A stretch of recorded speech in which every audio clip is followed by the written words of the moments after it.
Inner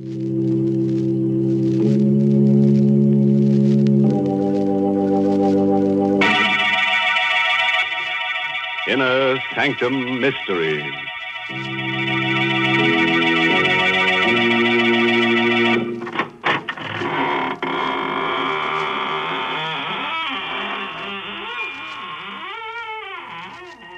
Good evening, friends. This is your horror host at the squeaking door of the Inner Sanctum. Come in, come in. Hang your hats on the torture rack over there and get cozy. Tonight, we've got cadenzas and cadavers, murders and melodies. Oh, that's all I can tell you now. No sense putting the cart before the hearse. Send them a check immediately. And what's more, I'll write it in blood. There'll be plenty spilled here tonight. The title of our story is Musical Score. It's an original radio play by Christopher Mayle. And our star is Barry Kroger, who plays the role of Grasso. It's the story of a simple melody and of a killer who, as our story opens, is fighting desperately and alone against a raging storm off the coast of Maine. The lifeboat he is in is half foundered, and the man's wild rowing does little good. I'm a murderer! A murderer! I kill to be free! And I am free! Free! Or am I? Did I do it all for nothing? Peter Tull and his wife, they were the first to go, almost in the same spot. Tull, world-famous composer. Tull and that tune of his. He had all three of us on the life raft, crazy with it. A maddening tune. I could still hear him humming it, still hear it. But the sea was calm that day. Dead calm. 15 days of calm. 15 days on a raft with a sick woman and 3 men. And that sun. Tull! Stop that blasted humming! Sorry, Smythe. Just that Marcia seems to like it. Part of a symphony I'm working on. It does get on our nerves, Tull. How is your wife? I don't know, Grasso. Poor Marcia. Yes, I know. I'm hungry. Smythe, how about some ration? That fat belly of yours.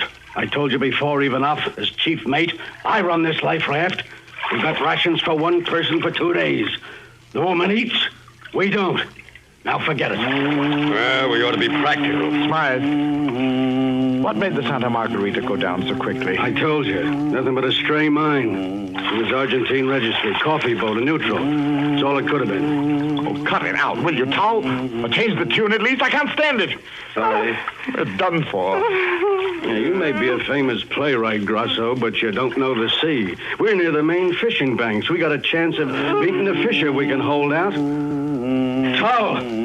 Tull, will you stop that blasted tune? Yes, for heaven's sake, Tull, quit it!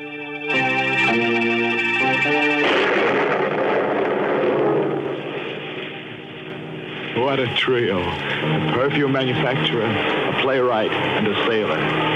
We all wanted food. We all wanted water. Sleep. An end of Tull's humming. Well, I wanted all that more than the others did. Without Marcia Tull, I could eat a little. Without Peter Tull's song, I could rest. The 17th night it was. The moon painted us all in silver and black. The others slept. Tull had his wife's head cradled in his lap. I crawled over to Tull. How is she, Tull? You know, I think she's getting better. She smiled at me a minute ago. My singing helps. Go on, Tull. Hum. Hum your song.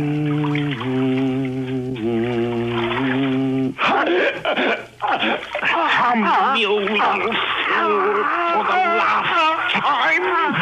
Hum! I cut off his infernal song, cut it off with my fingers, digging into the yielding flesh of his throat. He slumped over his wife's body. I closed my ears to her moans. I pushed them both into the dark water.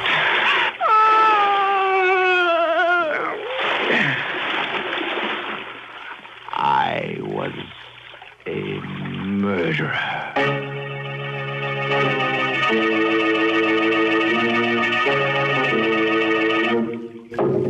All right. So Tull's gone. So's his wife. But they didn't fall off. One of the three of us murdered them. And it wasn't me. I don't think you did, Smythe. I know I didn't. You're voting 2-1 and electing me the murderer, huh? Not necessarily, Grasso. It just looks a little like it. How are you going to prove it? Who's going to believe you any more than they'd believe me? Even I was ready to murder for a crust of bread. For all I know, Smythe, you did it to sell even off some ration. Well, we hang together or we hang separately then. Let's be practical about this, Smythe. None of us can afford to be mixed up in even the implication of murder. Suppose we have an agreement, just in case we are picked up. What kind of an agreement, Grasso? Suppose we agree now and for all time that Tull and his wife simply died at sea and were buried at sea.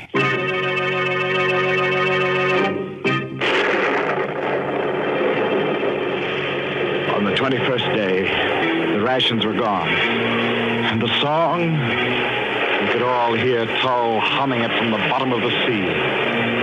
We watched each other like animals. On the 23rd day, a fishing boat picked us up, half dead, cooked alive. But we lived. I lived to fear and to kill again. Fear began with a little scene in the Portsmouth hospital where we were being treated. Well, you got your belly full of food even now? Yes. No more hunger pangs, Smythe. How about you, Grasso? Pretty normal now, I guess. Oh, by the way, a friend of mine, second mate on another ship, was in to see me yesterday. Yes? Yeah. They picked up a couple of survivors from the Santa Margarita before we were rescued. Not interested, eh? They were a man and his wife. Well, don't be such a dramatic ass, Smythe.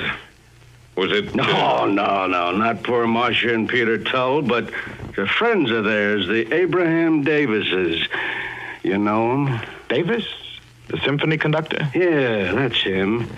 Wouldn't he like to know about the Tulls, huh? You've got a flair for the dramatic, Smythe. Sometimes it's dangerous to be so talented.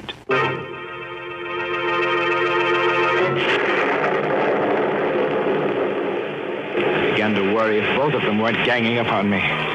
But days and weeks passed, and nothing happened. Only the Tull's melody was always with me, day and night. It kept ringing in my head, on and on and on.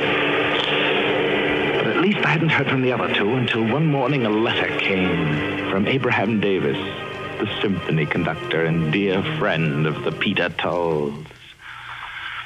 Dear sir, it has taken me this time to locate you three who were with my lamented friends, Peter and Marcia Tull, when they died at sea. I'm giving a reading from the score of Peter Tull's last symphony in my home prior to its first performance, and thought you might like to hear it. Hear it? I didn't need a reading to hear it.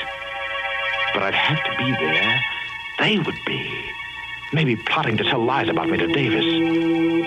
Right then, I decided to kill them both. That way only lay freedom from anxiety. Murder would free me. Evanoff would be first. Yes, fat, beady-eyed Evanoff. I studied their movements. Evanoff worked late at his office every Tuesday night. And on the second Tuesday of each month, the Halifax-bound cargo steamer San Luis left her New York dock. My plan was simple. It involved my waiting for Ivanov in his apartment house on the night of Tuesday, May 8th. My weapon would be simple, too. A common bread knife. Simple and so satisfying. Good night, Mr. Ivanov. Thanks for the bottle of perfume. My girl's crazy about it. That's yours. When you get married, I'll give you a quart of it. Thanks. I slid the knife from my sleeve and gripped the handle. Ivanov reached his door. His broad back was a leap away. I knew where to strike. You learn those tricks in my trade. An upward thrust just below the right shoulder blade.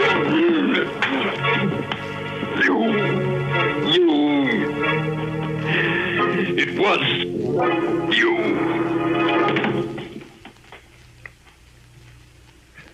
I watched him gasp out his last, feeling no remorse, no pity, just relief that I had nothing more to fear from Ivanov, at least. One more to kill, to be free. One more. I turned my back on the cooling mass at my feet and reached the street. I walked fast. I had only a little while to reach the docks and make my boat. Tull's melody kept beating its tireless notes against my brain.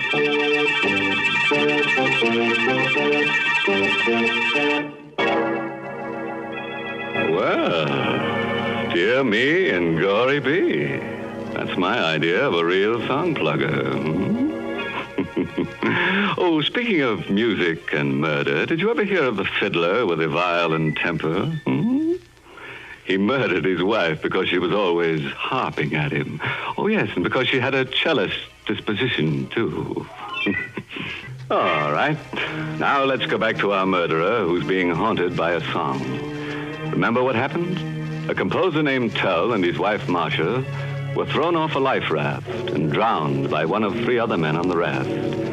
The killer has been telling us his story as he fights the sea in a lifeboat. You remember that he just murdered Ivanov and is now heading for a Halifax-bound cargo ship.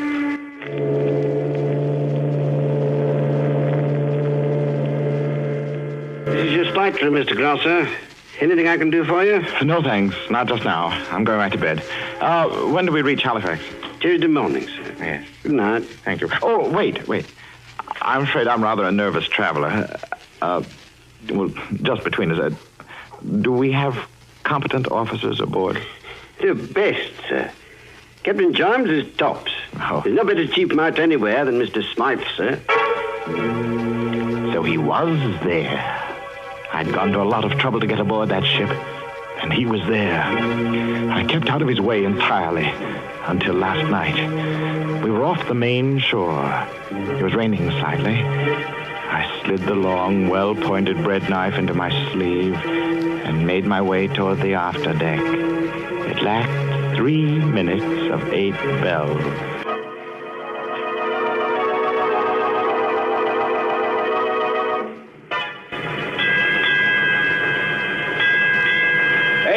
Skipper, I'm going after a smoke. There he was, just where he had been every night, smoking, leaning against the rail near the small lifeboat. I could barely see him. It was so dark, but I stole toward him a foot at a time. Now I held my breath. I was so close. Slowly, I brought my arms straight to my side. Flexed my muscles, tensed for the thrust. I calculated the lunge. The cigarette told me where his mouth was. Then he turned his head a little, his cigarette flared and lit his face, and his eyes were on me. I thought you'd look me up if I came to the same spot each night. Turning out to be quite a killer, aren't you? How did you... Yes! Can you still hear me smile? Now nobody knows what happened on the life raft. Nobody. I'm free. You fool. You'll never be free. The song will...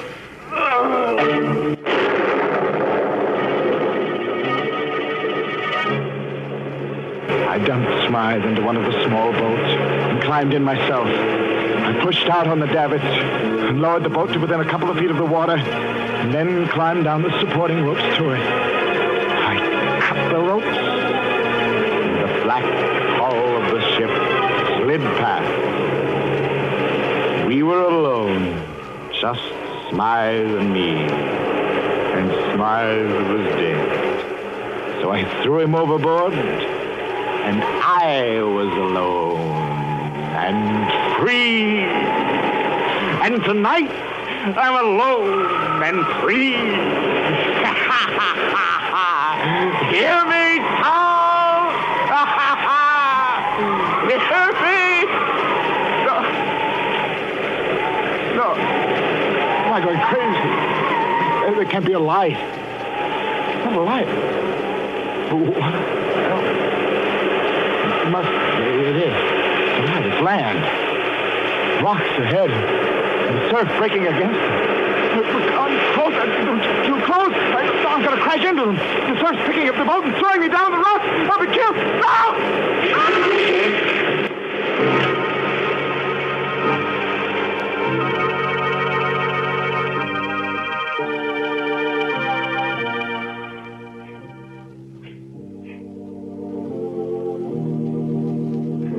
Wait, darling. I think I hear something outside. What? Stop a minute. I think I hear something. You don't have to shout. What is it there? Listen. Isn't that our door? Don't you hear pounding? How could it be? This is a lighthouse, and who would come out to an island in this storm? Just the same, I'm going to see. All right, I'll go with you. Good heavens. How did he... No, not you. Stay away, Towel. Leave me alone. You're dead. It's made it, Marcia. Here, give me a hand. We'll put him in the living room bunk. Peter, Yes? how did he know our name? What did he mean by what he said? He's changed a lot. Since we saw him last. Since I saw him last.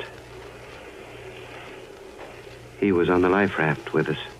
The Santa Margarita? Yes.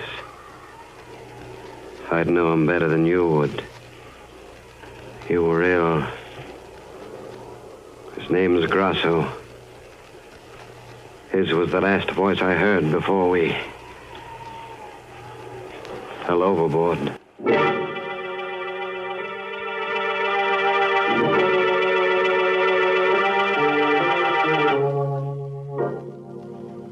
Well, Mr. Grasso, you look a lot better this morning. How was your head? It throbs. I can't move. What happened? You were washed up against the rocks in a lifeboat. Oh. You must have hit your head and banged up your side. You didn't drown. Obviously. You didn't choke me thoroughly enough, Grasso.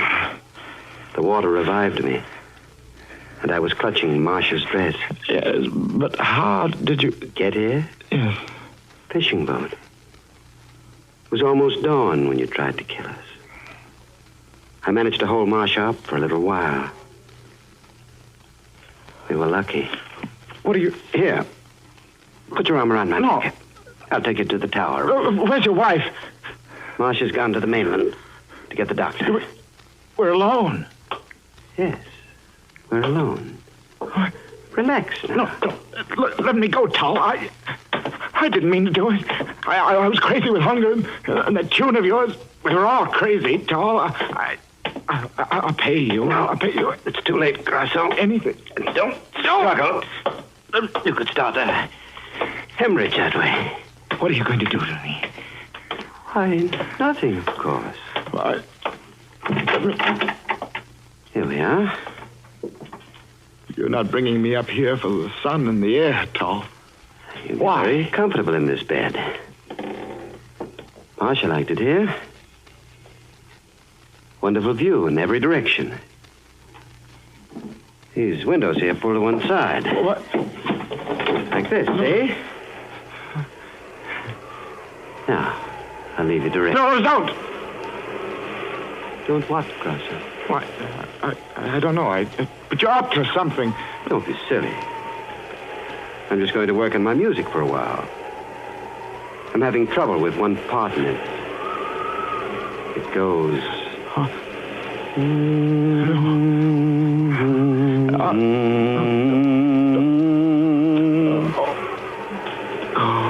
Remember it, Grasser? That's it. I see it now. Why, you... You'll be safe here. I have this barred metal door here to keep saboteurs out. If you want anything, just talk. Acoustics are wonderful down these stairs. You can hear everything. Talk. No, my head. I'll do anything. Only don't... By the way, Grasso, I heard about Ivanov's murder on the radio the other day. All right. I did it. I tried to kill you and your wife. I killed Ivanov. I killed Smythe. Get the police, but don't play that song. In the top drawer of the table next to the bed is a loaded revolver.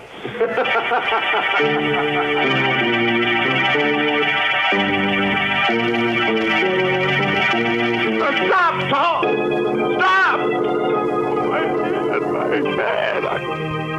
Stop!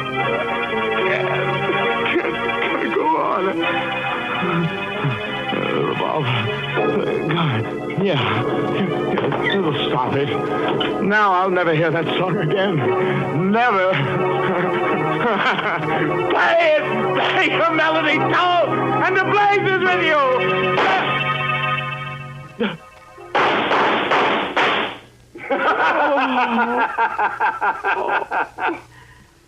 I forgot to tell you, Grasso.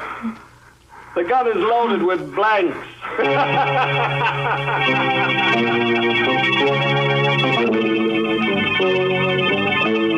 There's still a way out.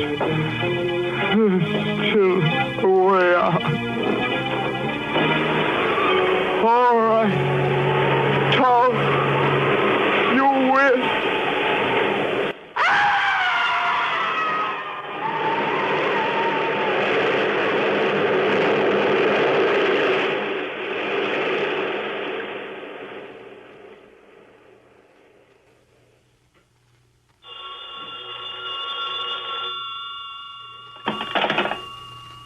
Hello? Oh. Hello, Marcia, darling. No, everything is fine now. Yes, there is something you can do for me. Send Davis a wire, will you? Just say, planned fall production of symphony. Have just finished final score.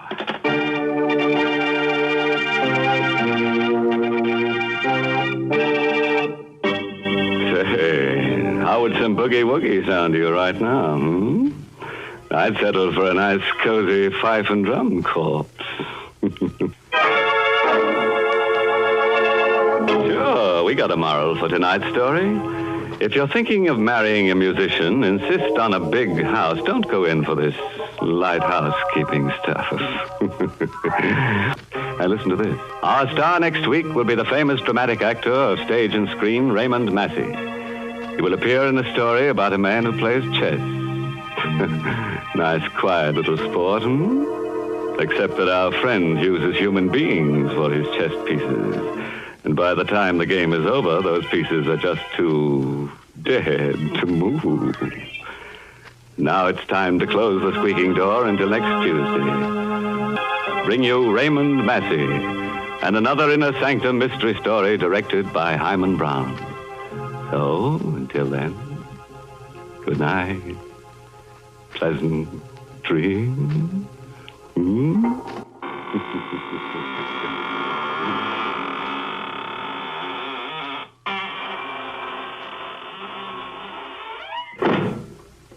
This is CBS, the Columbia Broadcasting System.